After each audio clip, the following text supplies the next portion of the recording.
Welcome to the Mindset for Runners podcast, helping you to access and unlock your true potential as an athlete. Hey, it's Rob. Welcome to this interview with none other than the amazing Benn Coubrough, Coast to Kosci reigning champion from last year, amongst so many other amazing races I'll read in a moment. So Ben's based in Newcastle, New South Wales. He's one of Australia's standout ultra trail runners. He's a dedicated coach and a driving force in his local running community. Ben's the director of Stroke No Limits Coaching. He's also the store manager at Foot Motion Maitland. He is an endurance athlete with a big heart that shares so much with the community. He's got this beautiful saying that he lives his life by this motto, the 3Ds: desire, determination, and discipline. He's going to talk more to that in the interview. Going through Ben's incredible running resume, we can't go past 5-time finisher of Ultra Trail Australia 100 kilometres, including many top 20 finishes and top 30 finishes, so consistent across there. Working backwards, this year, he won the Elephant Trail 100-kilometre race, very tough 100-kilometre race, did it in style. He was 6th at Rigid Edge in Lithgow. Again, another tough trail race. Great time, 10 hours at Tarawera 100K. Last year, he's won Coast to Kosci, and he's the reigning champion. He won Lonely Mountain Ultra 50K last year, 3rd at the Guzzler, 6th in 2023 at Ultra Trail Kosciuszko 100 kilometre, 2nd Great North Walk 50K, 4th at the Elephant Trail Race 50K. These list just goes on and on and on. 2022, 11th overall, Ultra Trail Kosciuszko 50K, 3rd in the Guzzler 100K, another very competitive race. Ben regularly appears on the podium. Again, 2020, he was 3rd at the Elephant Trail 50K. In 2019, 100K in the Alpine Challenge, Victoria Alps, extremely tough 100K, 2nd overall, and also 2nd at the Elephant Trail again, 50K, 18th that year, UTA, another stellar finish. Again, going back to 2018, he was 3rd at Alpine Challenge, 60K back then, as well as 2nd at the Great North Walk, 50 miler. An amazing resume. I skipped over so many races, including one that I had planned, which was, yes, sub 30-hour finish at Ultra Trail de Mont Blanc, 100 miler. And what's most exciting, Ben's been accepted into the Moab 240 miler, which is happening next month, and we'll all be following him closely. Not only is he a stellar human being, he shares so much wisdom with his clients through Stroke No Limits. He's an amazing, caring guy, which you're going to learn all about in this interview. A beast of an athlete. We unpack so much about his mindset, his training, his philosophy. I can't wait for you to listen to this. I hope you take away as much from this interview as I did. And drawing a breath, I hope you're all well and looking after yourselves and training well. And please enjoy this awesome interview with the amazing Benn Coubrough. We're so lucky to be joined today by Benn Coubrough. Thanks so much for carving out this interview time today, Ben. Thanks for having me on, Rob. It's absolute pleasure to be invited on your podcast. Mate, I've been wanting to get you on for a long time, much before you won Coast to Kosci last year, but we're going to talk about that and lots more. You have really had an amazing last 6 years in ultra running. I want to take you back further for the start of this interview. In an article you wrote, and I said to you before, you write beautifully. An article you wrote, you mentioned 2 big influences in your life, and they are your father and your cousin Shane. And I'd love to hear what influences they've had on you, and from a mindset perspective, but just an overall perspective, if you could share that with us. I'll start with my cousin Shane Mercer. Shane and his other 2 brothers as well, Lee and Ryan. They've were cousins, but were basically like brothers. And Shane was always like that older brother, and he was someone that always, and he did that with both his brothers as well. He's always tried to get more out of each and every one of us. And he was very, very hard on us at times, but always came from that place of knowing that you had more in you and wanted more from you. And I think, I mean, Shane always had to work for what he got, and he's been very successful. He's got a lovely, beautiful family, successful career, had a successful business in the fitness industry.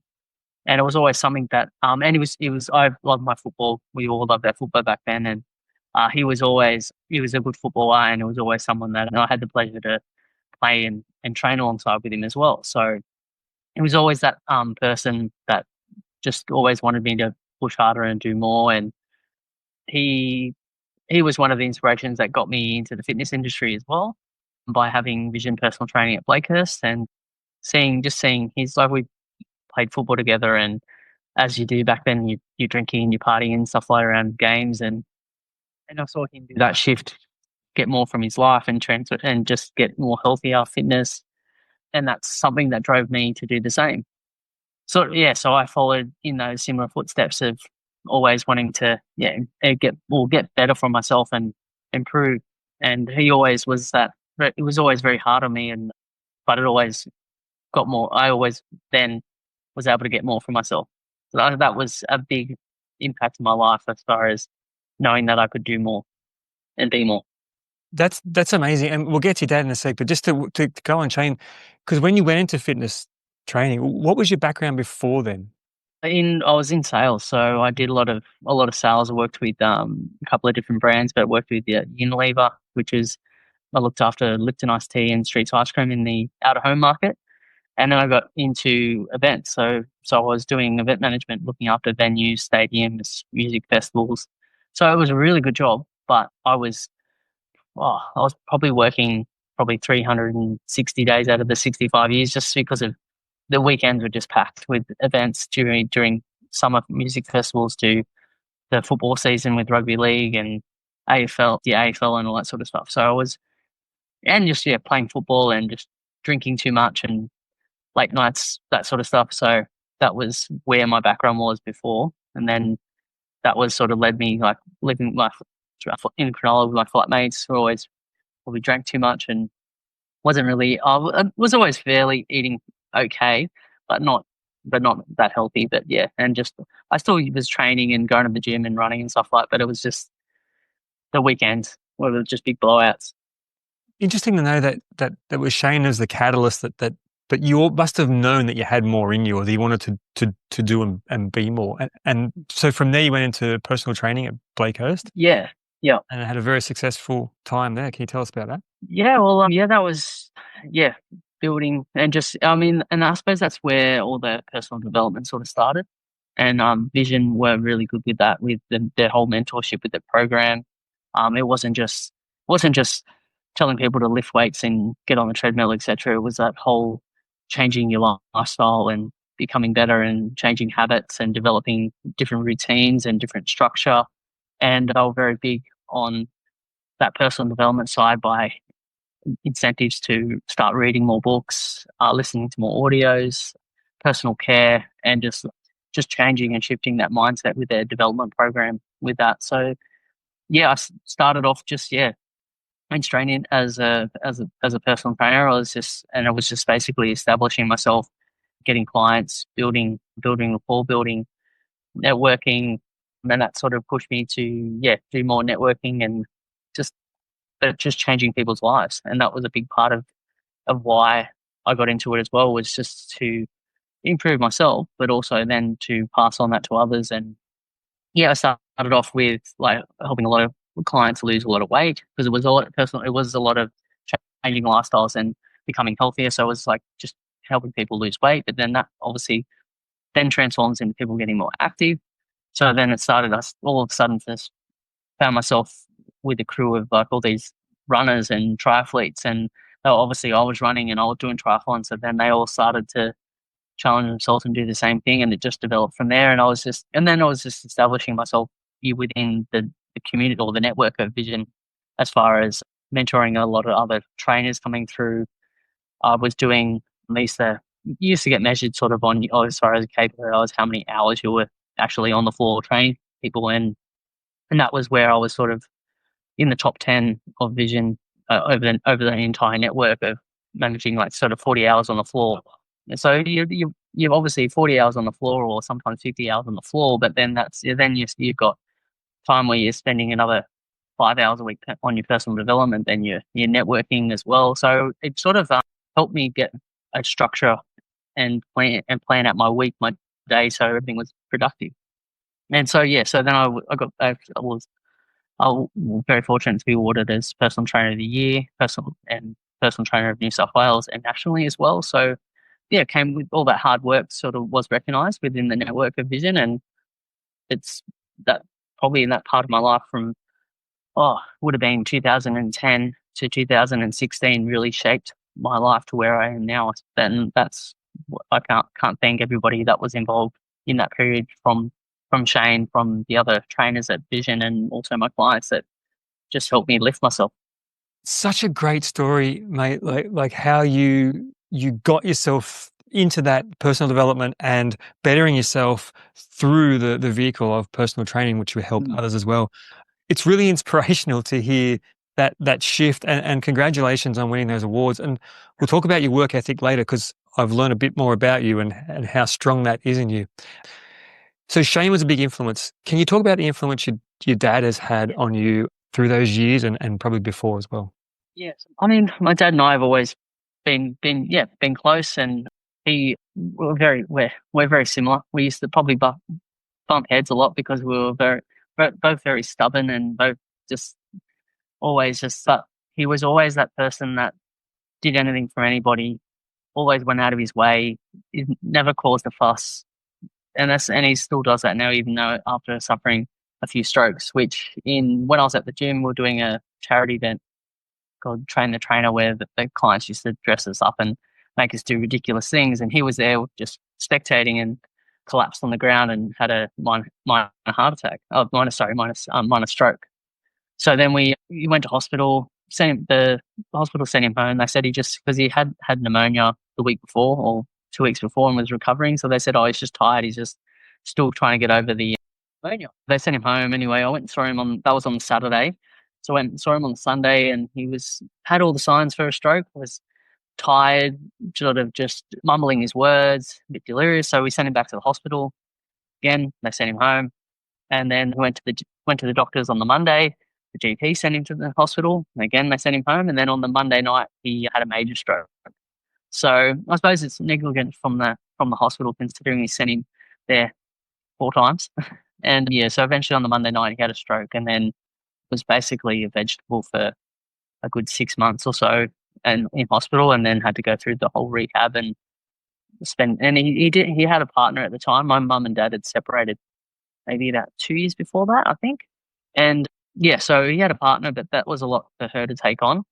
And so she left, which is fair enough. It's a big undertaking to look after someone from a stroke, and she did her best and was there for a while. But I think she tried to do everything for him, and then didn't let her life get back to normal. She was all about him, which was beautiful of her. But obviously, that takes its toll on your own self. So then I was looking after my dad. I had to basically step up and look after my dad through that period, and got him walking, keep pushing, and I suppose what Shane was doing to me, I was doing to my dad, and just like he said, like he wouldn't be able to push himself through a doorway or something like that. So we'll try again, keep trying, and I'd make his lunch and make his dinner and get his all breakfast. So I'd basically come home like on a Monday. He used to spend like 3 hours prepping all his meals and all that sort of stuff, and then he was said, I can't do this, can't do that. But it was just the whole thing of, well, try and keep trying. And eventually, he got back he was able to walk 100 meters. We did a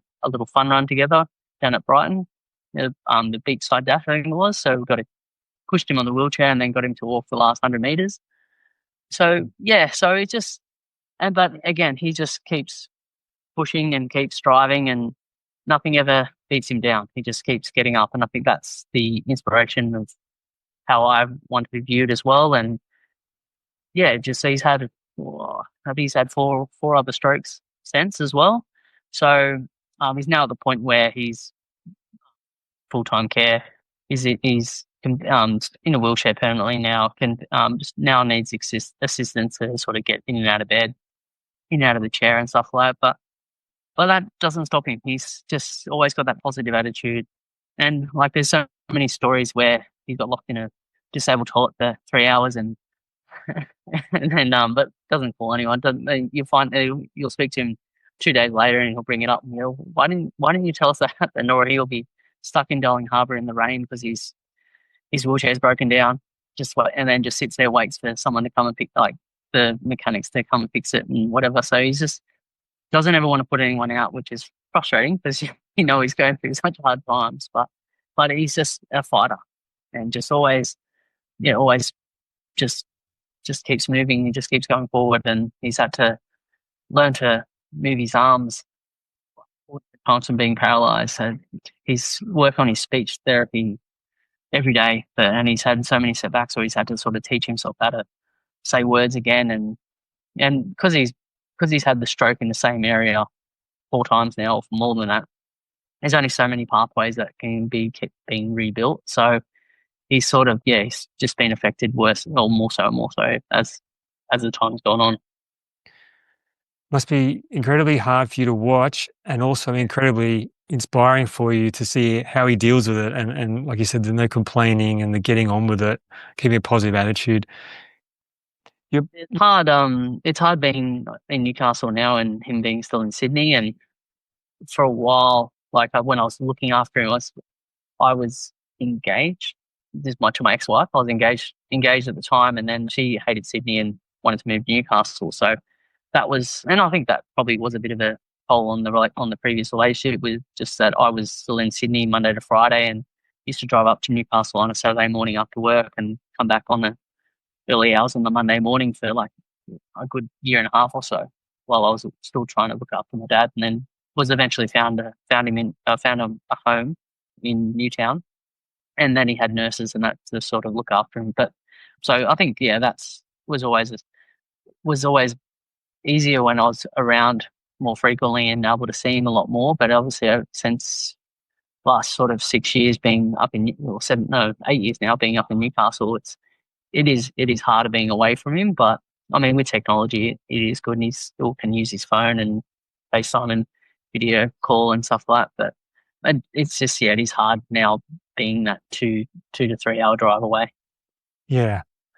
You have established yourself in Newcastle now, and your business now is called Stroke No Limits Coaching. Can you share the connection with your father there and how that came about?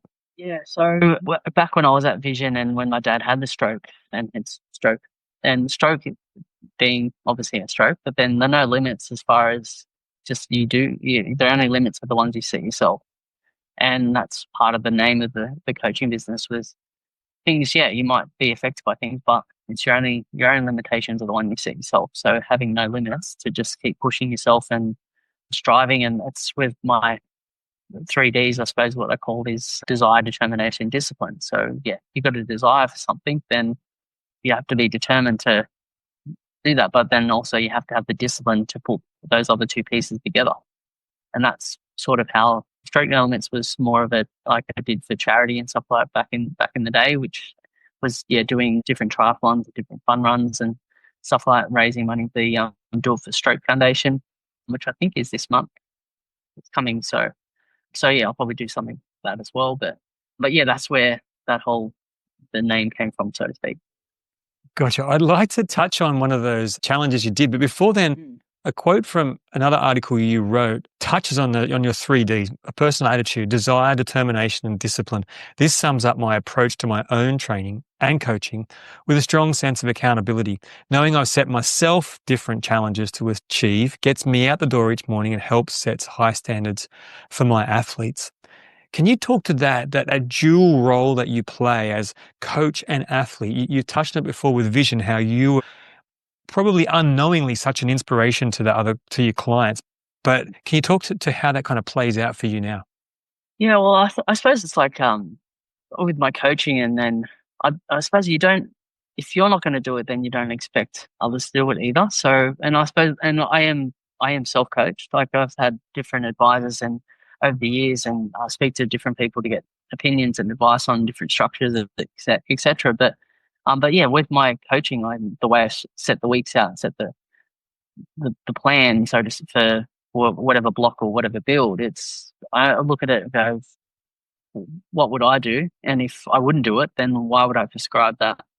And that sort of stuff. And that's same as, but that also pushes me to get up each day and to be at every session, because it is hard. It's a busy lifestyle, coaching and working full time, and then trying to be an athlete as well. So it's a balance. But I think all those years of vision has worked in my favor as far as being able to stick to a schedule, routine, being planned, and having that discipline. And I think that's, if I know that I know my clients, and even like I'd say, like Fridays is my day off, so that's when I plan my longest run in for the week.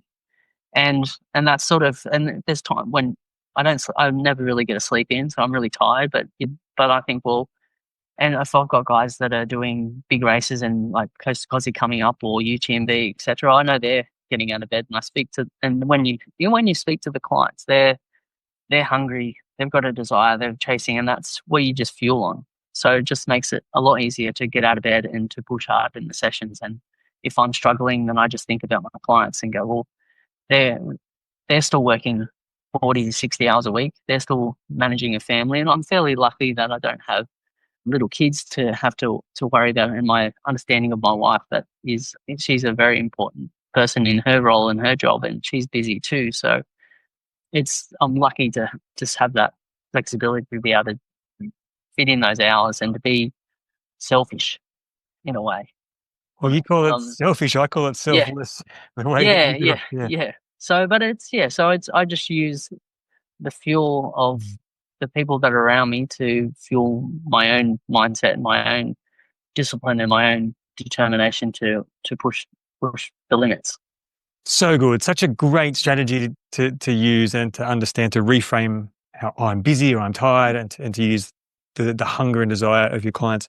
Staying on mindset, with your clients, what do you see? You don't talk about any specific ones, but what do you think are the major barriers that people have problems with in terms of mindset? Well, their own belief, and I think some of the times when they want to, or if not so much, if when they're sort of, if people sort of, I mean, it's about that hear, see, do. They hear about things they see, then they start seeing it more than they actually do it themselves. But a lot of people see a lot of people doing things, but they don't actually think of what they actually have to do it. And they may not be ready to do that. So like, it's sort of, sometimes you sort of have to try and slow people down by saying, well, they say you do Kosci, for instance, or they see so many people doing 100 miles now, then they just go sign up for a 100 miler, but then they get 3 months out, 3 months out, and they hardly done any work because they haven't set the pillars in place to work on their nutrition, work on their training, and their wife still wants them to be there 3 nights a week to the kids dancing, or et cetera, et cetera. So I think that's a bit of the limitations, where they don't actually think the bigger picture of what's actually needed to be involved to achieve something big, and the sacrifices that you do need not you make, but also those that are around you that are in your life to make as well. I think, yeah, I'd say that would probably be one of the biggest things. Great example it's a really good example actually of setting up the structures and setting up the plan that'll support the attainment of the goal. Yeah.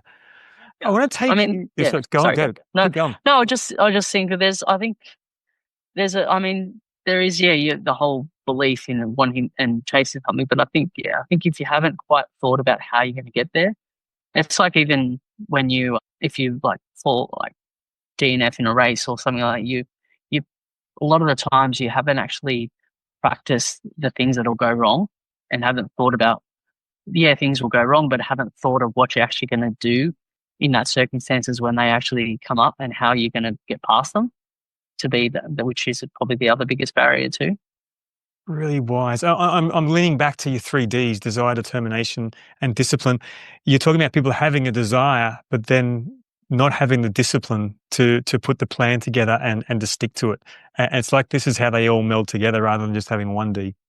Yeah, exactly. Ben, I want to, before we start talking about your racing pedigree and what you've done in the last probably coming up to almost 10 years now, I want to touch on something else that I read from you, and that was a turning point in your life when you were in year 7 in year 7 as a 12-year-old, and you really talked about in this article how much it shaped you as a person. Could you talk about that experience and kind of how it helped you grow and evolve? I think I was going through just a really rough time at school, getting bullied, and just had it was a sort of at a tipping point where I was sort of come home in tears, crying, going, just hating myself because of just the stress and the stuff that I've been dealing with at school constantly. But and just I think I'm trying to remember the article, but I think my mum basically said, well, what just was basically just said, well, deal with it. You're the one that you're the one that's in this situation. There's crying about it isn't going to help you anywhere. You just got to just just get over it and just push forward. And I can't. I'm trying to remember the exact words, but I can't. But it was pretty much. I think it was pretty much on the lines of that. It was just it's there's no one to blame but you, and just take accountability for it and just move forward. I think that was basically it. And was that something you'd never heard before, or it was a bit of an awakening for you? Yeah, yeah, it was. It was just like, I suppose a bit of old school tough love. Just just move on. Like, I mean, you can't control it, you can't change it, you can't stop them from other kids or other people from their opinion or whatever they want to do or say. All you can do is just brush it off and move forward. So I think it was. Yeah, I don't know where it sort of come from, but it was just a big awakening, Yeah. and that just a big shift. And that has that kind of that stayed with you over the years? It helped you deal with other things, or Yeah, I think so. I think it's just you develop that mindset of, okay, well, if you, and I suppose that's just with everything. Like, if you can't, it's not about what can't you do. It's okay. Well, what can you do? And I suppose that's down with everything in life, but also if you're racing, okay, well, if I'm if I've got a, I don't know, like I had a bike crash a while ago, and it was right before. It was like, I think it was 8 or 10 weeks from a race in New Zealand, and I had broke my collarbone and I couldn't. So I was swimming one handed. What I could do was I had a pull buoy in one hand and just nursing the shoulder, and was just working on my stroke with the other arm. I was just cycling on a spin bike and just running on a treadmill, just what I could do, I suppose. And that's sort of just an example of those sort of things that just will don't look at what you can't do, but look at what you can do and how to frame that. great example. Thanks for sharing that with us. Let's get to a few of these challenges that you've done over the years. Triathlon was a big part of your life coming out of when you were working at Vision. Lots of half Ironman and Ironman races as well. One particular challenge, a 24-hour Ironman, where you did 4 back-to-back half Ironman distances in 24 hours. Can you tell us about that challenge? It really is an extraordinary challenge. But yeah, can you tell us how it came about and how it played out? Yeah, I think I was planning on doing an Ironman. It could have even been Busso, maybe, because I don't think I think it was December, but it just travel just didn't work out, and I had only pretty much just moved to Newcastle at that stage, and I was just thinking of just I think I know you watch YouTube things, and I was seeing, like, I think it was the Ironman Cowboy doing all these 50 back to backs and whatever, and just like the Norseman, all these different little challenges and different events, and I'm like, well, I can't actually physically go to those places, or do I don't have the time to sort of, to do 50 Ironmans back to back, etc. So it was just, okay, well, I've got 24 hours, and why not just push myself and just see what I can do, and then also with the Do It for Stroke Foundation was get that a part as well. So it was a good little thing to do for charity. I'd done a few smaller events around in when I was living in Sydney and stuff like that as well, that weren't as big. But I thought something big, something that's going to get me, because I'd obviously done a lot of 70.3s, I'd done a fair few Ironmans at that stage. Well, why not just go that next step to make it even more harder? And was the format swim, bike, run, swim, bike, run, swim, bike, run, swim, bike, run? So I did the swimming. The swimming was between Newcastle bars and Merriweather bars, and the rides were out towards just on the main freeway out to Madawi and back. I did the last ride was around town a little bit closer, because on the third ride at like 1, 2 o'clock in the morning, the cars were fine. It was the trucks. The trucks just it was getting a bit dangerous. So That's why we did the last ride a little bit more locally, which was, it made it hard because it was all on hills. Yeah. but yeah, so it was just basically 1.9k swim, 90k bike ride, and a 21.1k run, and Awesome. finished at Parkrun. Yeah, so the idea was to started Friday morning and finish at Newcastle Parkrun on the 8 o'clock the next morning. And I picked the hottest day on record in December, which was unfortunate. And I think it's still on record in December. So it was 40, got to 43 or 42 degrees or something like that. Wow. That's an extraordinary feat to do that, mate. Congratulations. Seriously. Another one of yours, which I followed, well, you wouldn't have known it, was the Great North Walk attempt for the full 270 kilometres. Is that correct? 270, 268, Yep. something like that. Yeah. So for those who don't know, Great North Walk is actually a bushwalk, walking trail between Newcastle and Sydney. And I don't underestimate the difficulty of the Great North Walk. It is one of the hardest trails in Australia. And you went after the fastest known time on that course. Yeah. And I don't think I've ever been more disappointed. I don't want to spoiler alert, but you were just smashing it. Can you tell us that story, how it came about, how well you were going, and then what happened at the end?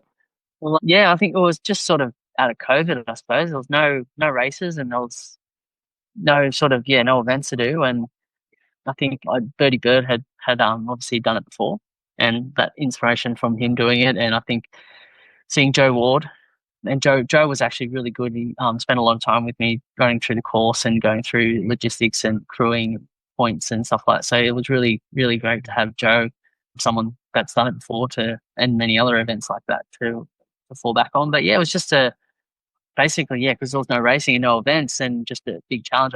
I'd only ever done a couple of hundred. At that stage, I'd only done a couple of 100k races before, but I knew I trained very hard for it and got myself ready for it. So I knew it was and it was a few little setbacks on the day. Like, we had a lot of rain going into the event, so the whole day my feet were wet. But started off really well. We going through Newcastle Beach, was going through like sort of hip deep water, which made it a little bit harder. But everything was going all right. And then I had a really good crew to help and support as well. But yeah, I think I even got the police involved at Brooklyn. So obviously you got to get the ferry across. We would organise water support from Patonga over Brooklyn, and I think I had a window of between 6 and 6:30 in the morning to get there. So I ended up getting there on time. So I had police escort on the boat across the water, which was really good. And that's when actually Joe Ward jumped in and did some pacing for me. But yeah, everything was going pretty good. I only had it was quite hot, obviously being in November as well. Yeah, November. But yeah, my body was feeling all right. Legs were going well. Just at around that, when I was pushing to get to Patonga, I noticed I was getting some swelling on my foot. And I was wearing the old Salmon S Lab, the Ultraglide, I think the Ultraglide 2, which they had just first sort of started doing that sock design. And it was quite tight on my ankle, but I was planning on changing shoes at Patonga. But because I was rushing and had a time cut to get there, I didn't change. So I didn't change my shoes for another 30k. So that was 200k, and I didn't change shoes till 230. So by that time, I had more swelling and I was getting pain up in the shin. So although I was on track and I was on time for the FKT, it got to from 230k to 240k. I could barely put my foot down, and I'd done all the hard work. I'd done the 10,000 meters of climbing, and I'd done all the trail. I was basically pretty much at Thorn Lee, and I just couldn't put my foot down. I had the last little gorge trail section at, can't even remember where it was now, but just on the other side of North Hornsby. And yeah, just all I spoke to this, I thought my ankle was going to snap. That's how bad. Wow. So that was why. That's the only reason why I stopped, was because I thought I was going to do more long-term damage, because I was like running along, still moving all right, especially on the roads. I was still running, getting back to like that under 5-minute pace, but I was like smacking my foot on the asphalt, trying to just to see if I could get some movement and some to loosen it up, but it just wouldn't budge. And that's when I took some Panadol, and the pain just wasn't going. And I honestly thought I was going to snap my ligament from my ankle or something. So unfortunately, I had to make that tough call, and just before Thornley pulled out, and apparently there was a cricket game going on at Thornley, which they had organised. They were going to stop and let me run through the pitch, but I didn't. And my dad was waiting at Darling Harbour as well, so I didn't get to experience that finish. And I rang my dad I spoke to my dad before that and said, "Well, wait till we call you. Don't go down there until." But he was too excited, and he went down there anyway, and he was sitting there waiting by himself. Well, obviously called him and told him, well, and he said he was already there. I'm like, well, sorry, I'm not going to make it. But so that was a hard decision to make. I've never not finished anything. But yeah, the only reason I did stop was because I thought I was going to be doing more damage. And by that stage, I was close. I was by the last sort of probably 5 to 10K, I sort of let the time go away from me, even though I'd done all the hard work. I just got a little bit too far away. But just think, yeah, that's the way it goes, unfortunately. Yeah, extremely disappointing. It was such it still is an incredible feat of endurance. Like you said, 10,000 meters of climbing at over 240 to 50 Ks is epic. And just to touch on that, you did mention that the only reason you stopped was because you thought you might have done long-term damage. Is that kind of a filter that you have for DNFs, and maybe something you teach your athletes? Yeah. Pretty much. Like, yeah, if I'm going to do long-term damage or do something serious, then then you're in all lines to pull the pin. But like, I've had a couple of bad races where I've just had to walk it in, like the UTA when it was postponed to October, and it was a really fast course. And I was silly, and they had moved the water station, and so the water station was actually later. So my race plan, because I was going to be moving faster, was I had a high dosage of tailwind, but I didn't take enough water, so I was just overdosing on sodium and etc. So got to about 60K, and I was pregnant, trying to run up the hill, and just had cramps. I could only run for a couple of minutes at a time before I had to stop again because I was just getting severe stomach cramps. But I mean, I think it was like I was at 60K, and I think I was like 6.5, 7 hours in. So I was still up there and still moving. I was still able to finish in under 10 hours or so. So I just had to walk the last sort of got to 70K and pretty much just walked and run the last sort of 30K. But I rang my wife that when she was at Fairmont waiting for me, and I never call her during the races, so she obviously knew there was something wrong. And I knew that I wasn't going to be doing any damage. It was just stupid and not taking on too much energy and too much sodium and not drinking enough water. So worst case scenario was like walking in, and like even my clients and other guys that I know, they were all still behind me. And I still finished the race in like 10 hours 20. So and there's people doing that race in 22 hours, 16 hours. So just if you can get to the finish line and it's the only thing that's caused is pride, or that you haven't achieved your goal, or race hasn't got planned, well, do the race justice and finish it, because there's a lot more people out there for a lot longer. And then I still got there, finished, and like 3 or 4 of my close mates were finished like still an hour behind me. So that's sort of my attitude to those sort of things. Thank you for sharing that, and huge kudos to you, because to rewind that time limit where you said you were pregnant running up the hill. Yeah. I'm guessing you mean you had a distended belly because of all. Yeah. But you had to let go of your goals, and you were on track for your goals. But in that moment, your goal was disappearing rapidly, and you had to let go of it and reestablish your mindset. And you were able to do that and reframe it and set a new goal. That's extremely mature mindset to be able to do in the middle of the race, especially when you would have been in contention, I'm guessing, at the time. I was top 10 thereabouts. Yeah. So yeah. Huge kudos to you. Let's talk about UTA. It does seem like a race that you frequent. What does that mean to you? And can you talk about it? Why you keep going back? Well, it was my first it was my first 50K, first 100K.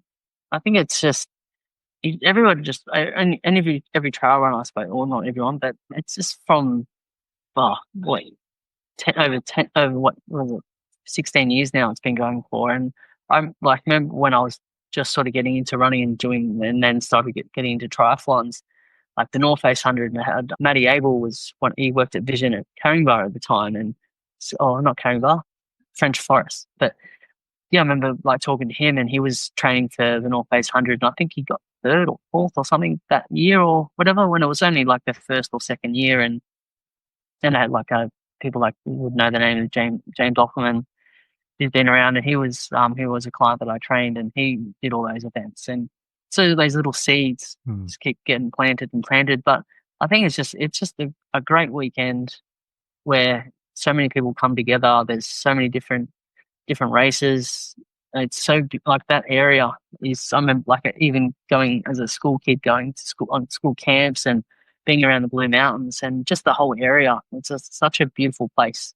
So I think, and I mean, my wife crewed me for when we were like would have been probably only together for like 6 or 8 months, and she crewed me for my second 100K race, and she fell in love with it as well, and it inspired her to come back the following year to do to do the 11K. Now she's on 22, and now she's thinking of doing the 50K next year. But I think that's just all part of it as well. People start from doing the 11K to doing the 100K, and now there's an opportunity to do the mile. I think it just brings a lot of people together, a lot of different communities together, from people coming from all different places around the world or around Australia, and it's only a 2.5, 3 hour drive from Newcastle as well, and it's just such a beautiful place. And just being around the sport for so long, you'll just see so many people that have achieved their goals and gone into that race, setting their dreams and aspirations to achieve something big and to walk away with so many different memories. It's wonderful, from even just not myself, but seeing others that I train or that I train with, and friends, family. That it just means a lot. That's so beautiful. I love that connection. It's about building the connection with the area and the people and the community and the race. Before we get to your Coast to Kosci win last year, I want to touch on a couple more races. The first is Tarawera. You've raced the 100K, 102K, and you've raced 100 mile there. Can you tell us about that race and why it's special to you? Yeah, I think, New Zealand, for one, the people are beautiful. People are more friendly than a lot of Australians, unfortunately. Like if you look at that but it's just, I've raced a couple of triathlons in New Zealand, and I've been to New Zealand for 202K races and a miler. So I've been there a few times, but I've only ever been there for running or racing. But it's just, it is just it's so different to Australia. The course, the forest, the people, and it's just it's not too far away from Australia, and it's just it's been something like we've organised as a group. There was probably 22 of us in our group that went over last year, and the year before that was probably about 20 to 15 as well. So it's just sort of more of a big family trip, I suppose, with the group and with friends and family. But it's just something different to Australia, something different to UTA, and I mean I suppose there's a lot more money in the race from New Zealand as well. So you're getting a lot more athletes from overseas racing, and like Adidas, Terex, they have a big squad there every year. Coke have done stuff there as well. So it's another great place to witness some of the best trail runners in the sport racing over there as well. So, but it was all set to be like 23 was my first mile there.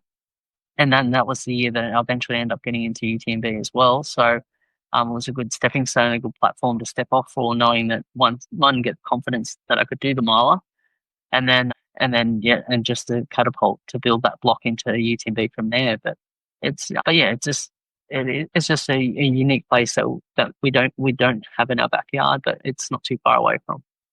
Love it. It's another great thing. And just from a mindset perspective, never underestimate, this is for everyone, the importance that community has on your mindset, like what you've developed with your business and with your clients, and then to take over that group of people. It's really something special to share and gives it a bigger purpose than just going there for a race or a time. You mentioned Party. yeah, big party. Yeah, exactly. Instead of a big stressful race, right? Yeah. You mentioned that was a stepping stone to UTMB, 2 milers within 6 months of each other. Can you take us to UTMB in that same year, 2023, and the biggest race in the world, and Yeah. talk about your experience there? I had an extraordinary experience. I trained that. Obviously, I knew we've got nothing around here that's touches anything that's over there. So I knew I had to train hard, and I probably, I mean, I trained hard for Coast to Kosci, but I think it's a sort of a slightly different training that I really needed to work on my elevation and worked really hard on trying to build as much elevation profile as I could in my training. And I had an altitude tent that I use on and off as well. Didn't use that enough, unfortunately, just practicalities for life. But yeah, I went over there confident, was wanting to do about 26 hours. I finished in 29 hours, which wasn't too bad, but I did get altitude sickness. Right. So, but I found myself right at the front of the race. Like I jumped the fence and sort of got myself right at the front of the queue just because there was so many people just packed everywhere and I didn't want to be at the back.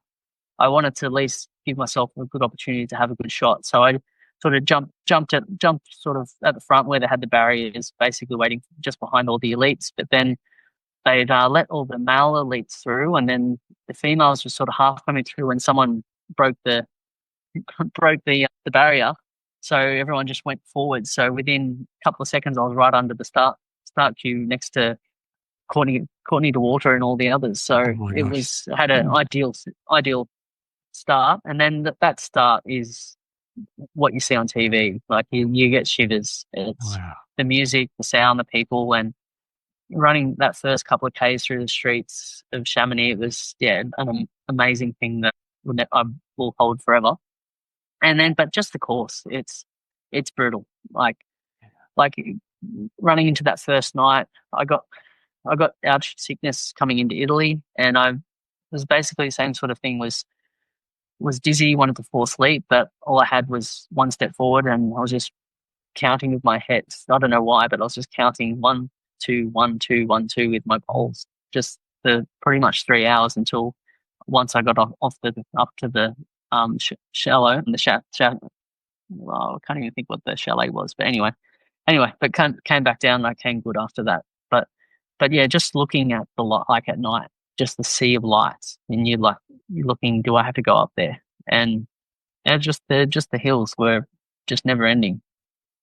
Come into Italy, you leave Comayeur, and you're heading to Grand Col Fayette, and you're just seeing little specks of people thinking, do you have to get up there? And it's just never ending, relentless. But yeah, I just kept pushing forward. I didn't have any, nutrition was fine through the whole race. Besides getting the altitude sickness in the first night for 3 hours, that was the time that I sort of lost. Otherwise, it was good. Didn't have no cramping sort of issues.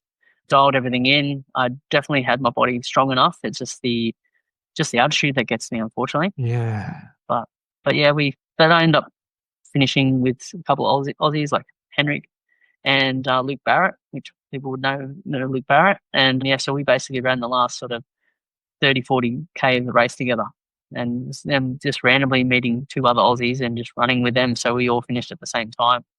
What a special and that was finish. So it was a good special finish. They made us have a shoey at the end because I think one of the directors from the UTA was there, and he was like, well, 3 Aussies just finished in a row, you celebrate with a shoey. So yeah, we had a shoey. I did get lost at the last, a K from the finish. Did you? A K from the finish? Yeah, we like when we sort of made pact to work together, we did the last climb of La Flégère, and we started it's like 6 or 10K to Chamonix, and we ran the downhill section, and we sort of got to about 3K from the finish line, and we're like, oh, we'll go our own way now. It's fairly straightforward now. We'll just push on our own, and I sort of took off and was leading and going around. Then you get to you popped out of the trail into a road, and instead of going straight across the road, I turned and started running up this random street. Then realized about 304, I'd run probably 400 meters, and before I realized, I went back and backtracked, and they got to the finish. I'm like, where did you go? But that's all right. But yeah, that was the only wrong turn I made, so that was pretty good. But yeah, it was just an incredible experience. Yeah, so yeah, definitely a race of a lifetime, and one of those things where you're watching YouTube videos in 2010 and seeing Killian birth into the trail scene, and watching all those great, and all the like Zach Miller and all those do the big American contingent that have tried to break the UTMB for many years before Jim Walmsley came along. So and then to be there yourself, it was amazing. That is amazing. I can definitely relate to that. I want to just take you back when you're looking up and you're seeing those dotted headlamps miles up in the mountains, and your thought is, "Oh, I've got to get up there." How do you deal with that from a mindset perspective? What do you say to yourself, or what? Yeah, how do you get through that and come back to where you need to be? Just move forward. And that's when I was struggling and I could barely keep my eyes open. I just wanted to sleep. Was just keep moving forward and just breaking it down, and just sort of, I mean, you're just piece by piece. And that's why I was just counting, because if counting is just going to build momentum, and then I was just trying to get some sort of rhythm to just move forward. And I think that's pretty much my whole thing, even with Coast to Kosci, was move forward. Just be as efficient as you can at the time, and just move forward. That was all. I just don't think about what's 2Ks ahead, or looking up the top where there's a little speck. Just looking at the what's ahead of you, and just keep moving forward. Great advice, mate. Great advice. Right, I'm going to have to skip over the Elephant Trail because we're running out of time. 4x50K finishes and the win in 100 this year. I know it was a lead-up event for what you've got coming up ahead, but there's another race that you've done now 5 times. Can we quickly talk about Elephant before we go to Coast to Kosci? No, Elephant. It's a different race. It's not everybody's cup of tea, but I think it's a race that you need to experience and you need to do, because it will break you. Wow. I know. And yeah, before doing the 100 this year, 50 was enough for me. It's a good, tough race, and I've always used the Elephant as a stepping stone. So whether for UTMB, that was pretty much, I think, 8 weeks from UTMB. So I had the Elephant as a 50K, and me and my mate Steve Devlin, we ended up running it together. But it's relentless. Like you're either going up or you're going down. It's steep. It's a steep up and a steep down. There's single track. There's rocky terrain. There's a creek bed. It's just, if you need to toughen up your body and toughen up your legs for something bigger, it's the ultimate race to do. Doing it once, I was like, well, will I ever go back again? And I've been up there 7 times now. I've done the 50K, 100K, and the 13K as well. I don't know if I'll do the 217, but I'll probably go back and do the 100K next year, I'd say. But it's just they do a really good job of a unique race. It's it's not a big company that runs it. It's just a small local business, and they do a really good job to make it a tough race, make it a little bit quirky. But it's just, I'd recommend anyone just to try it once, because you'll definitely get something from it, and hopefully something for the better anyway. Yeah, good stuff. And congratulations on getting a win in 100K. Tough, very tough event. Yeah, thank you. I want to talk about... sorry, go on. 16. I was going to say, 16 hours. Normally I do UTA in 10, 11 hours, and it took me 16 hours. So if that's anyone to think of, how hard it is, that's how hard it is. Says it right there, doesn't it? Wow. Coast to Kosci last year. You are the reigning champion of Coast to Kosci. It's only a few months away and everyone's preparing for it. We would love to hear about your training, your nutrition, your mindset, how the race played out. I'm going to leave it open. I'd love to hear you tell the story, because it was an extraordinary win, one for the ages, and I'd love to hear it from your perspective. Yeah, well, I was confident going in. The unknown was the distance and how just on how I was going to feel later in the race, and making sure that my nutrition was dialed in, that I wasn't going to have any stomach issues or anything like that. But yeah, there were some really good runners in the race, and I'd done my homework on those guys, and prepared myself in my training as much as I could. I do like the gym. I do hit the gym at least twice a week to make sure that I've got my body strong to be able to handle the distance. But my training, I was pretty much doing about 130 to 160K a week, pretty much. But it's just about being consistent and just building. And that was the whole block, was just being consistent and just stacking bricks, pretty much like what I do with most of the preps anyway. But I had like a lot of. I know I speak to a lot of people who do Coast to Aussie and they try and just focus on road because it is a lot of road. But I like to stay on the trails just because it's the hills and just different terrain.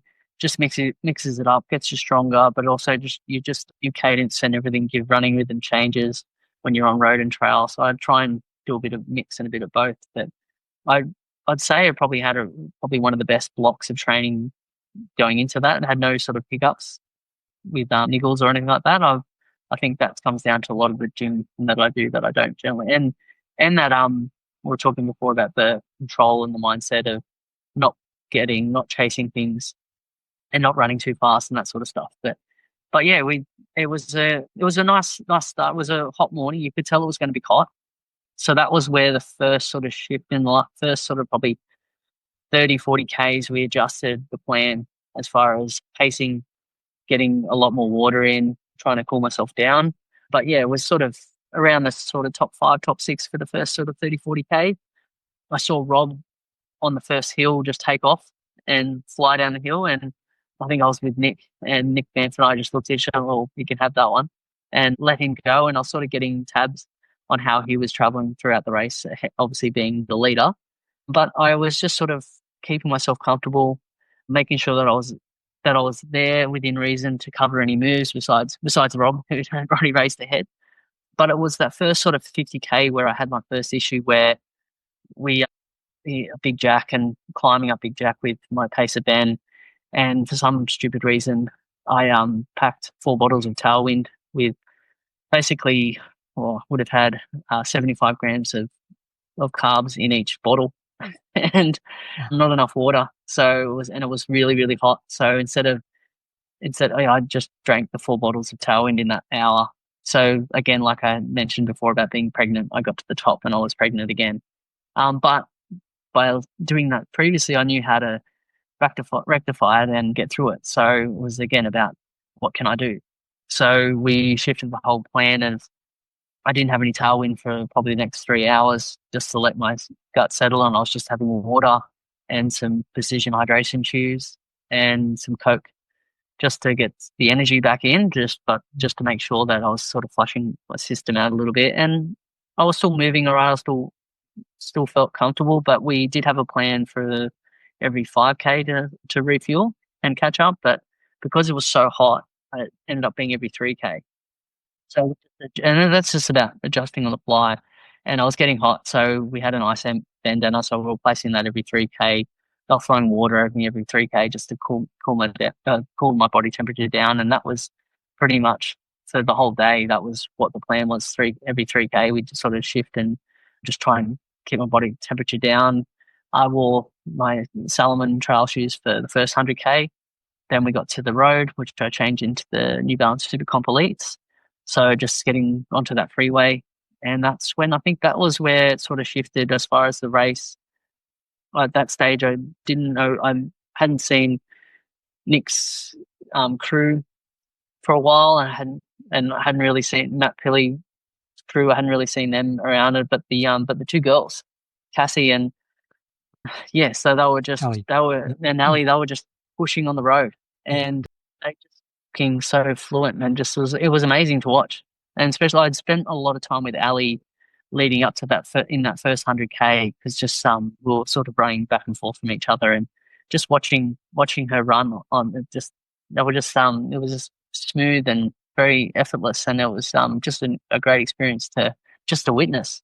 But yeah, no, then it was pretty much the same thing. I think I was in about 3rd or 4th of that stage, and about 120K caught up to Kai and caught up with his crew, and then pulled away from him. And then it was Cassie, and I was running with Kosci then. And then I think coming into Jindabyne, Kosci, again, just on that flat road, just took me and overtook me into Jindabyne. And but yeah, I was back on the tailwind then, so I was sort of having anywhere between 60 and 80 grams of carbs per hour at that stage. And then yeah, got into Jindabyne. It was about 1 o'clock in the morning. That was when I first changed. I was wearing a pack. I was wearing a pack all the way until Jindabyne, just to get an idea of to make sure I knew how much hydration and nutrition I was taking in, because obviously I use a lot of tailwind. But yeah, but the legs were good. But then coming out of Jindabyne, that climb, that's when both Kosci and I overtook Rob. But yeah, seeing him, that was, sight to see. And hats off to him for finishing and pushing through, because that was what he put his body through. And talking to him after, he had that goal for 26 hours and he went for it and chased it, which I said to a lot of people 26 hours would win it. And that's what I was going for. But obviously I shifted and adjusted due to the heat, which he stuck to his goal. And obviously that probably took a lot more out of him than I expected. But yeah, so leaving Jindabyne, I got really tired and was starting to get a bit drowsy and was sort of struggling. And I think Kosci had just pulled ahead at that stage. And then I think Nicole grabbed some no-dos and popped some no-dos in, and that sort of lifted me. And that's when pretty much I had that second wind and pushed through and overcame that. And that's when we sort of got to that top of that hill where I saw you and Brent, and just took from there. So my legs came back and I felt awake again, and just strove from there, just continued through and got to Charlotte's Pass thinking, and I was talking to you and I was thinking, oh, okay, well, here it is. I just got to hold on now. And then I'm not realizing Kosci and Ali had bridged back and were very, very, very close. So it was again, another big shift in the mindset of still knowing that there was work to do, but I was knowing that they were pushing. I just had to dig that a little bit deeper, and I went into a different little zone where I just had to push myself. I was doubting myself at that stage because I felt tired. I was 220k into the race, and it's sort of where you get to that stone, that just that fork in the road where you're like, well, you can just cruise and take it easy, and yeah, you've done your best. You might still be first male, for instance, and then the women would overtake you and be the overall winners anyway, and you still get first male. But that's that argument and the battle that you have in your head, and I thank my crew for that, because they were pushing me and giving me updates and going, well, they're running, you run. So I was just kept running, and we just set and it's about moving forward and setting little targets. So it's like along that, on the way to the summit, you've got those little bollards every 50 meters or so. So they're like, okay, run to that bollard. And then I was like, okay, run. And then I'd walk a little bit, then run. But then I started challenging myself. Okay, well, no, you can run 1, let's run 2. And then let's run 3, then let's run 4. So then eventually I was just getting momentum and just kept running and pushing. And then, yeah, got to the summit, touched the stones and ran back down and saw Kosci. Was it Kosci? No. It was Ali. Sorry, I saw Ali just, a couple of 100 meters behind, but thinking downhill will be fine. And then, ran down, was running down. We're just all sort of chatting a bit, and you get to the sort of bridge where there's a bit of a rise. And I said, well, when you get to the rise, you just grab some Coke and get your poles out, use your poles for the rise. And then it's 5Ks and you're done. And we sort of got to the rise, and I sort of started to walk, turned around, and Ali was like 100 meters away. And I could just see. And then I basically chucked my poles and just bolted and took off. And I could hear Ben yelling at his son, Brooklyn, you have to go, you have to go. So Brooklyn's taken off with me, and we're running along, and I'm like, how far are they behind? And we were running at like 420, 410 pace, pretty much for that last 5K. Sort of slowed down in the last sort of K before the finish to about 440, but I was just pushing. There was just nothing that was going to stop me. And obviously, I generally am pretty good with my pacing and awareness, but it was also just good to know that I could still do that late in the race. But yeah, it was a bit of a panic, last 5K, but but yeah, felt good and yeah, got it done. Such an amazing story, one that Costa Cosi has never seen the likes of. On my watch, I thought it was under 2 minutes between you and Ali at the Yeah, finish. yeah, yeah. There was. And that's extraordinary that you were able to fight off that thought that, oh, you know what, I can just rest here and still get first mail, Mm. and I've done enough, or pull out an excuse. But kudos to you and Ali and Cassie for that incredible finish. It's such a long race to be separated by so few. Epic, and congratulations. Now, for all those preparing for Costa Cosi in this year, can you share some advice? Can you share some wisdom that can help them, whether they're back of the pack, mid pack, or shooting for the win? Oh, consistency. Just stack bricks. Don't try and chase. Look at your week, break it down, and look at what you can do within that week. Because you don't want to be stacking, like, trying to focus on I need to run 80K on one run, or if you don't have time or you're not able to. Everyone's different in what they can handle. So I would just plan it out and break it down to have a consistent week and not just a big week or a big day. Mm. Think about, what are we? Is it 12, 14 weeks or so? Just 13 weeks or so. Just have that outlook and break it down. Okay, well, I need to, if I want to be at 120K a week, then build that up. But if you can sort of have 2 longer runs in a week, that would be, I would recommend that. But don't look at having one massive run on a Sunday, for instance. Try and break it up and have, if it's a 40K on a Sunday, then it might be another 30 or 30K on a Saturday or a Friday, etc. But try and be consistent. Try and mix it up as well. So run at different paces. So you want to have your easy. If you're easy, make sure it is easy. If some of your long runs, make sure they are easier as well. But yeah, throw in some hill sessions or some hilly tempos, add some speed in, hit the gym, build some strength. But I just think about being consistent and laying bricks and not trying to have one big session a week, etc. Solid advice. Thanks, Ben. That's really, really, really helpful for so many. And what about for the race itself and how to approach on race day? I guess I'd like to know from a mindset perspective. I think mindset, I suppose, just be prepared that it's going to hurt.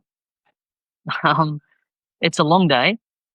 Be prepared mentally to have your doubts, to have your good moments, have your bad moments. But I think, yeah, just that mentally prepare of what you're going to do when you get to those tough moments. But be flexible. Be flexible to adapt and change. Sometimes your best race might be your worst race, as far as you might not mentally be, you just might not have your good day, as far as your stomach might play up, your legs might not be there, but just be patient and things will change. Things will adjust. Like, your legs will come back, your legs will go, they'll come back, your head will go and come back. But I think just mentally be prepared for such a long day of change and adjustments.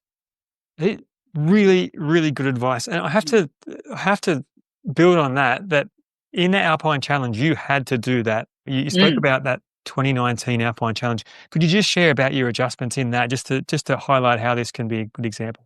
Yeah, like, I think there was, they changed the course the night before. So it was going to be, instead of being 100K, it was going to be 120K. So then you have to sort of shift with everything with that, as far as you drop bags and everything like that. But again, everyone has to do the same thing. And then the next morning they changed the course back to 100K because they had that many people pulling out. Right. Yeah. But then also that adjusted your drop bags again. So yeah, you had no. But then because they changed the course, they didn't alert all the volunteers, so the aid stations weren't really set up. So I think I was leading the race for a good to about 60K. I think Matt Crean was behind me, and he ended up winning and overtaking me in the last sort of 20-30K. But just with all those changes, that mindset, I had to. They didn't have my drop bags. They didn't have aid stations set up, so I had run out of water that many times. So again, it just mentally having to adjust and change what you can do. And I had to slow down, had to slow my pace, I had gels on me, but I didn't want to have those gels because then there was no water to take on. So I was going to be full stomach digest. So it just adjusting and shifting and just doing and just that. And it was again, just that move forward, get to the next aid station and just break it down. And that's the thing too with just breaking it down. Don't think of 240K. Think about the 20K. Think about those major points. But it's just, unfortunately, it's those things that do happen and can happen, and it's just dealing with it. This is such good advice, Ben. Thank you. Like to mental toughness is more about resilience and adaptation than it is about stoicism and sticking with it. And you really highlighted that so well. Thanks, mate. I'm loving this. I'm super conscious of time, but you've got something even bigger coming up, mate. Can you tell us why you're not going back to Coast to Kosci and what you're focusing on instead? So I got into Moab 240. So I'm heading over to the US in 7 weeks' time now on the 10th of October for 240 miles, not 240K. So yeah, if you had asked me this time last year, I wasn't even on my radar. I had it like after Coast to Kosci, it's how things get planted. After Coast to Kosci, you had Nikita and Mitch, and then I said, "Oh, wouldn't it be amazing if you did like something bigger like Moab?" And I'm like, yeah, I don't really have any ambitions to go to the US or do any big races besides Western States. But I was like, oh yeah, that'd be good. And obviously I've watched that race many, many times over the years that it's been on, but it's sort of never really thought that I'll do it or go. And yeah, so that sort of was planted. Then I honestly thought I was going to be in Europe and do UTMB. I had 16 stones and like, oh well, yeah, I should get in with 16 stones, but then yeah, didn't get pulled out. Wow. And then I was like, oh, what do I do now? And then Nicole's brother turns 40 this year, and he was talking about going to Nashville in October for his birthday. And then Nicole was talking about that, and I'm like, oh, so what races are on around October? And so Moab was on. So I'm like, oh, yeah, may as well put my name in the lottery and see what happens. I did not expect or did not think. And then yeah, that morning when the lottery, I got to training and Mitch had said, oh, have you checked? And I went, oh, no, I checked my email, nothing. I'm like, oh, no, there's nothing. And then as soon as we finished, I opened up my email and my face went white. I said the F word about more times than I've ever said. And it was just complete shock and more scared. It was it's just a massive scary thought that I'm in Moab and to run 240 miles and to experience one of the biggest 200-mile races in America, if not the world. Absolutely. And yeah. Go on. So yeah, then it's just been all in for that. And then in the meantime, Nicole's brother changed his trip and he's not going to America anyway. So, but the whole thing was I still take Nicole in Nashville. So Nicole still gets to go to Nashville and Fantastic. I get to race, and it's the race starts on our wedding anniversally. Oh, fantastic. So yeah, Matt couldn't have planned that perfectly. Not that you. That's for me, not there though. But anyway. This is amazing. Tell us about how you've adjusted your training for a race in the desert in Utah. Yeah. So being winter, I've tried to do a little bit of heat. So, and friend Dylan, he's joined the army. So he's in the army at the moment.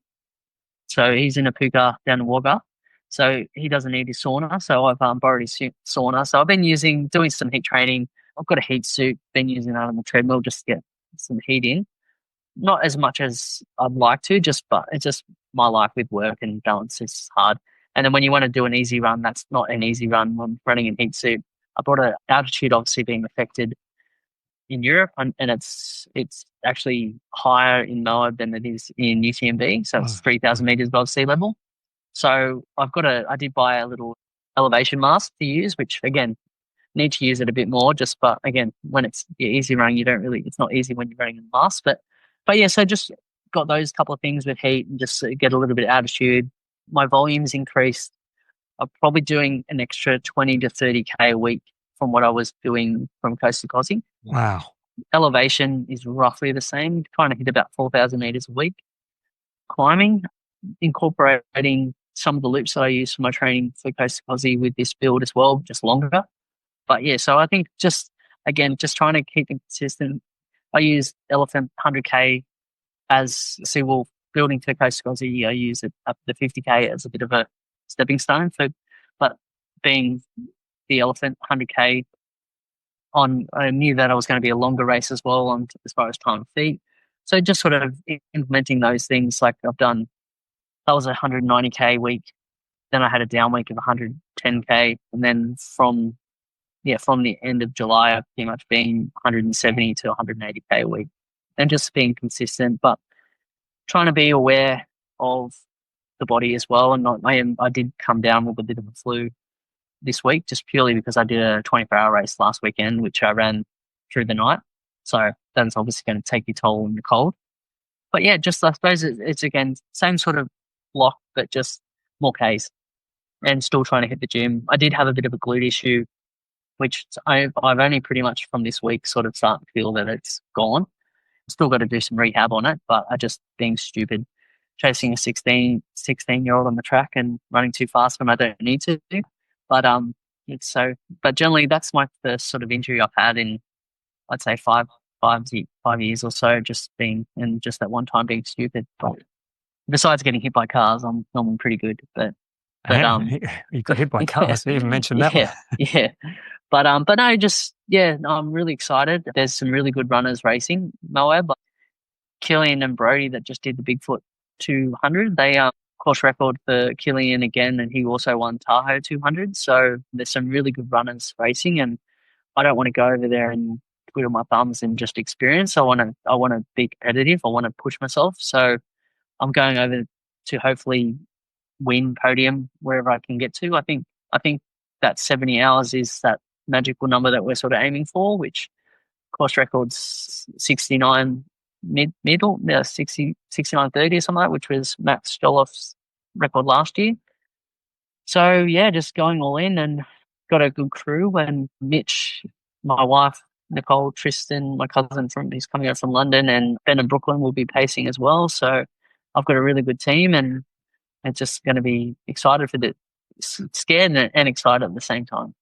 It's amazing. And I have to say how inspired I am when I hear you say you're going for a win and the podium. It just really lifts my spirit that you would go after it that well.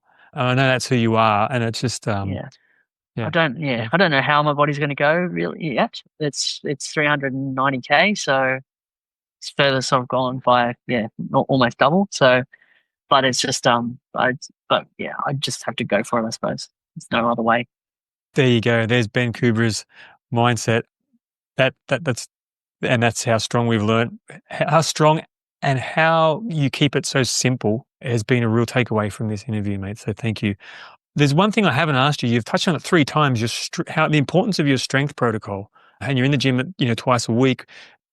First of all, is that why you think you haven't had that many injuries, because you're being consistent in the gym? Yeah, I think so. I think being consistent in the gym, like obviously being at Vision for many, many years, before I got into running, I was doing a lot of strength training, and my body shape was completely different back then. But I think, that in the background playing football as well.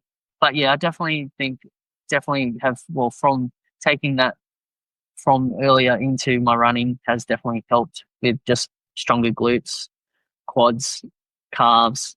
I've touched wood. I don't really have any issues besides I've had a couple of tendon issues over the years with just from imbalance of training overload and stuff like that. But I think, definitely strength training. But also I think a very big component is body awareness and knowing how hard to push and when you should be pushing. And depending on what you're training for is how fast you need to push yourself as well. So like in that Coast to Kosci build, my limits was basically, like for me, was 3:30 pace. There was no need to run any faster. So when I was doing my 400 meter reps, it was sort of that 3:40 to 3:30. Nothing. There was no need to run anything stupid, which is how I got injured recently. Was running under 3 minute pace, which is just silly. But I think just being aware and knowing your body of what you can handle, and as far as and being smart of how you build it up as well by not spiking up your training, and then again that's consistency because you just stacking bricks on the load as well. Really solid advice. Really solid, and even just saying there's no point in running faster than that pace. I mean, that just shows maturity, but also knowing your plan leading up to something.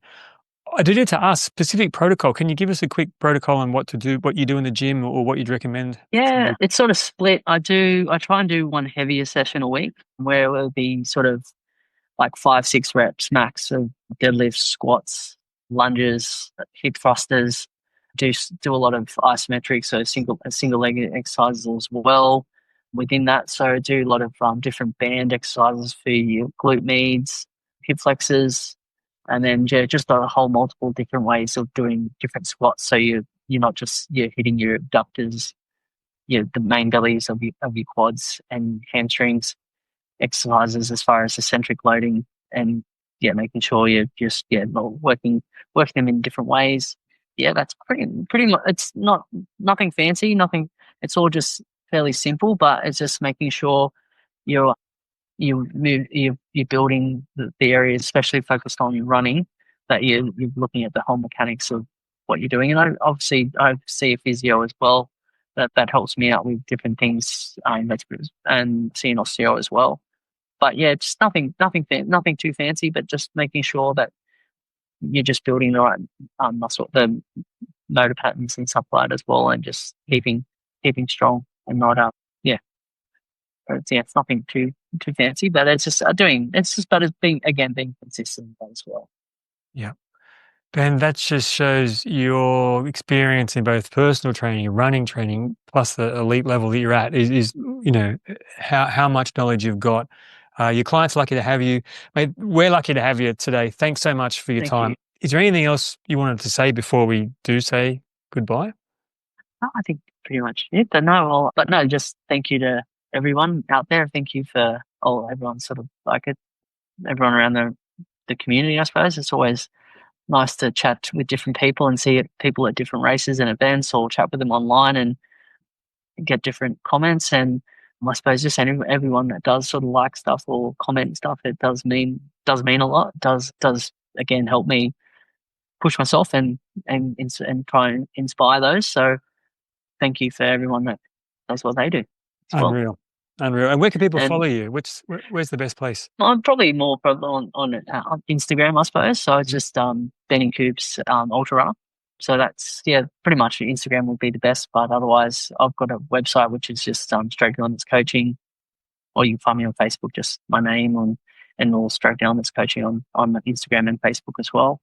Okay. But yeah, it's and having been working at Foot Motion as well, which they've been really supportive and helpful as well. And so thanks to everyone at Foot Motion again too, which allows me to run, and they help me out. And I've got a good team at the store, which run the Maitland store, which will soon have Warners Bay, a new store opened up as well. So that's going to keep me more busy, which opens up in October. So right when I get back from overseas. So but no, and being in the shoe game only just sort of helps with meeting like-minded people and meeting runners that come in and wanting advice on shoes and training and stuff like that, which is it's great.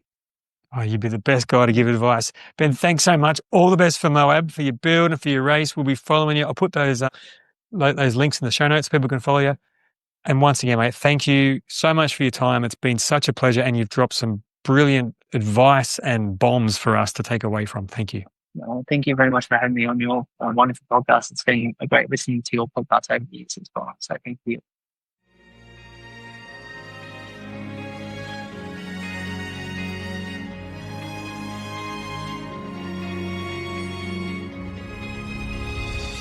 Thanks for listening to the Mindset for Runners podcast. I hope you got something practical and useful out of this podcast, or something inspiring to help you get out for your next run. If you have a question about Mindset for Runners or athletes in general, please email me at robmason.run@gmail.com and I'll answer your question on an upcoming podcast. If there's anybody you know who could benefit from the information I share in this podcast, please share it with them. See you next time.